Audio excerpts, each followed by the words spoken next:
So Nigeria, if you look at the UN record or the world record of human rights from the United States to UN reports, to Amnesty International and other organizations, even like the one you work with, there are very horrible records of human rights abuses. So what do you think this review is going to foretell? If you look at the records we have between the airstrikes that killed over 150 persons, about 165 persons. If you look at the record of the Christmas Eve shooting that took about 70 to 36 hours or thereabouts, no police, no military officer was seen to even repel any of this until they took over 200 persons and more. And several other human rights abuses, from illegal detention, talk about El Zakzaki, Nnamdi Kanu's repatriation, if you may, and several others. If you look at all of these, hazard a guess, what do you think our review is going to be looking at 2009, 18, and 2023? Your guess is as good as one. It's going to be very poor and low, extremely poor and low. An average Nigerian, the Nigerian state is not conscious of human rights at all. The Nigerian state, an average state official is not conscious of human rights. An average add that to NSAS. They are not conscious of human rights. They are not. Human rights as an issue is not what we are. I'm talking of basic human right. Basic human right.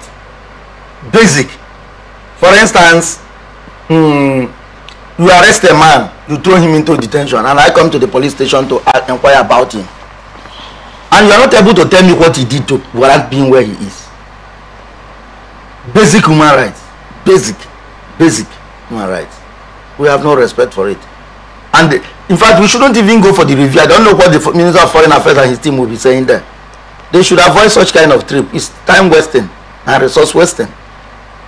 Vivien want to review, it's to mock us. Why are you getting yourself embarrassed? The fact speaks for itself.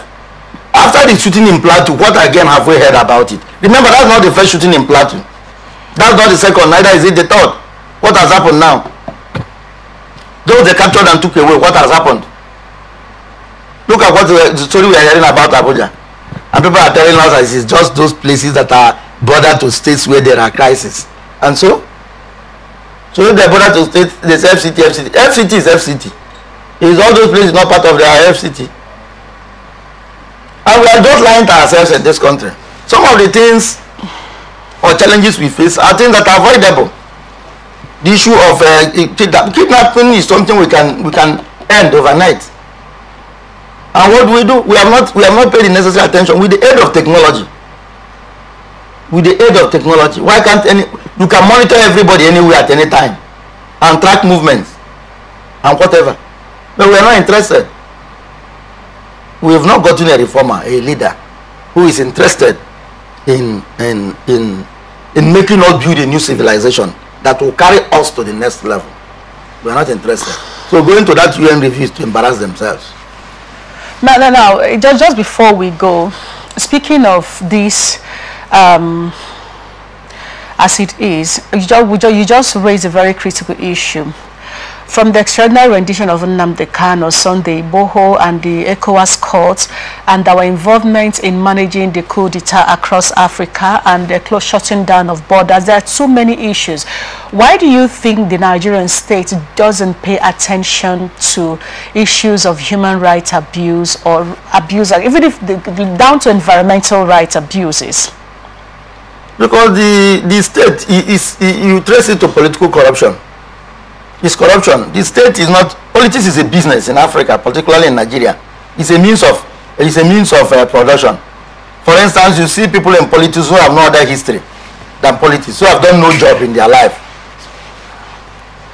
The only job they have done in their life is politics. Do you understand? Mm-hmm. And therefore, we condone corruption.